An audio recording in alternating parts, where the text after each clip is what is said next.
मेरा बीएसपी रोने लगेगा। तो वो डॉक्टर को मना करती है, बोलती है जस्ट 1 मिनट डॉक्टर। तो फिर वो अपनी फैमिली को इशारा करती है कि फैमिली स्टार्ट। तो जैसे ही फैमिली को स्टार्ट बोलती है तो सारी फैमिली बलून्स को उड़ाने लगते हैं। जो पानी वाला गुब्बारा होता है वो बलून्स वो उड़ाने लगते हैं। तो जिसकी वजह से बीएसपी जो होता है वो उसे देखता रहता है और उसे देख के फिर वो उसी में खो जाता है अपने तो ये उस वजह से फिर वो उसे वो एक भी बार रोया नहीं रहता है, जिसकी वजह से पूरी फैमिली खुश हो जाती है कि पहले तो सब डरते रहते हैं कि अभी वैक्सीन लगेगा तो अभी वो रोएगा अभी रोएगा, पर वो एक भी बार नहीं रोता है। और फिर ये सुन के फिर ये देखती है तो डॉक्टर भी बोलती है कि तुम सच में अभी एक बहुत ही अच्छी माँ बनी हो और तुम एक अच्छी माँ बनोगी। और ये सुन के फिर अभीरा और पूरा परिवार जो होता है इस वजह से खुश हो जाता है कि अभीरा ने ये कर दिखाया, बीएसपी ने एक भी बार रोया नहीं। तो वो डॉक्टर जो होती है वो उसे बोलती है कि आज तक मैंने ऐसा एक भी बच्चा नहीं देखा जो वैक्सीनेशन के टाइम पे रोया ना हो। तो वो फिर खुश हो जाती है कि चलो मेरा मतलब बीएसपी इतना बहादुर है। और फिर यहाँ पे हम देखते हैं कि वो लोग घर के लिए निकलते हैं, तभी जो अभीरा है वो उसके साथ खेलती रहती है कि मेरा बेबी कितना अच्छा है, इसके लिए तो मैं खुली आंखों से भी सो सकती हूँ। और फिर वो उसकी तारीफ करती रहती है। और फिर वो बोलती है कि आज तो इसका वैक्सीन भी लगा है, इसकी आज तो नज़र उतारनी पड़ेगी घर पे जाके।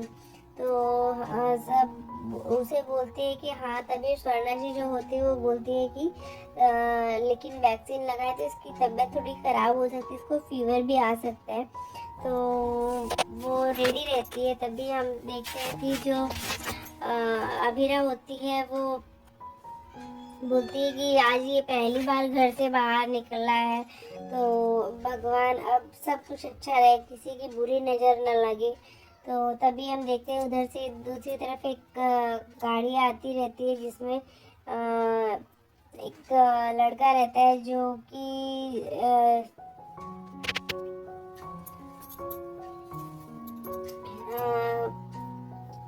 वो अपने गिटार से बहुत प्रेम करता है, मतलब वो एक रॉक स्टार लगता रहता है। तभी कॉन्सर्ट के लिए वो उदयपुर आया होता है। तभी हम देखते हैं कि उसकी गाड़ी से टक्कर होने मतलब उसकी गाड़ी से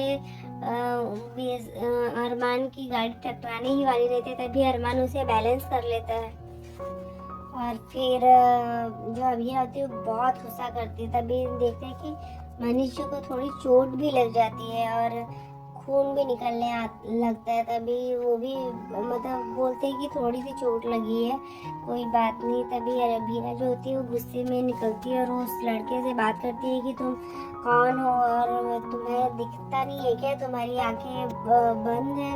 फिर वो उसको बहुत सुनाती रहती है। तो वो उससे पहले तो उसके साथ उसको बोलता है कि तुम रुक जाओ 1 मिनट, कि वो अपने स्लीपर निकाल रहा है। फिर वो बोलने स्टार्ट करते हैं, फिर उसको हाथ दे के उसे चुप कराता है कि वो अभी पानी पी रहा है। इस तरीके से वो उसे बार बार टोकता है कि तुम अभी रुक जाओ, मैं अभी रेडी नहीं हूँ सुनने के लिए। तो फिर इस तरीके से वो करती है। फिर उसके बाद वो उससे पूछती है कि तुम्हें दिख नहीं रहा है, तुम्हारे समझ में नहीं आता है कि गाड़ी कैसे चलाई जाती है। तो वो उसे शॉर्ट फॉर्म में उसी की तरह डांटता है जैसे अभिरा को डांटती है। तो वो बोलती है कि मैं ये नहीं हूँ, मतलब उसका फुल फॉर्म करके वो बोलती है। तो ये देख के वो शॉक्ड रह जाता है कि इससे कैसे पता चला कि इसका मतलब यही होने वाला है। पर उन दोनों की हरकतें मिलती रहती हैं, जैसे कि एक भाई बहन जो होते हैं वो एक दूसरे के साथ लड़ते झगड़ते रहते हैं। तो उसी तरीके से ऐसा था। तभी यहाँ पे अभी जो मनीष जी होते हैं वो आते हैं, वो भी डांट लगाते हैं उस लड़के को। तो कि अभी बच्चा था, उसको चोट लग सकती थी, मुझे ऑलरेडी चोट लग चुकी है। तो ये सुन के वो बहुत वो खुद उनको देखता है तो उसकी आंखें गुस्से से लाल और उसकी आंखों में आंसू रहते हैं, तो वो उसे सुनाता है कि आपको कितने बच्चे पालने का शौक है, और आप सबके बच्चों आपको जब बच्चे पालने नहीं आते तो आप क्यों इतने सारे बच्चों को पाल के रखते हैं। तो ये सुन के वो मनीष जी थोड़े सोचते कि ऐसी कैसी बातें कर रहा है और क्यों ऐसी बातें कर रहा है। तो यहाँ पे हम देखते हैं कि जो मनीष जी होते हैं वो भी चुप हो जाते हैं उसकी बातें सुन के, और फिर वो वहाँ से चला जाता है गुस्से में। और वो यहाँ पे हम देखते हैं कि जो अबीरा होती है वो उन लोग को बोलती है कि कोई भी इस बारे में घर पे नहीं बताएगा, नहीं तो सब परेशान हो जाएंगे। तो दूसरी तरफ हम देखते हैं कि जो मनीषा होती है वो बुखार से तड़पती रहती, तभी वहाँ पे जो दादी साहब होती है वो उसके पैर में तेल लगाती है और उसके पैर की मालिश करती रहती है। तो अभी मनीषा की आंखें खुल जाती है और वो बोलती है कि प्लीज़ माँ साहब ऐसा मत कीजिए, मुझे पाप लगेगा। तो वो बोलती है कि नहीं मनीषा, करने दो मुझे, शायद मेरे पाप इससे कुछ कम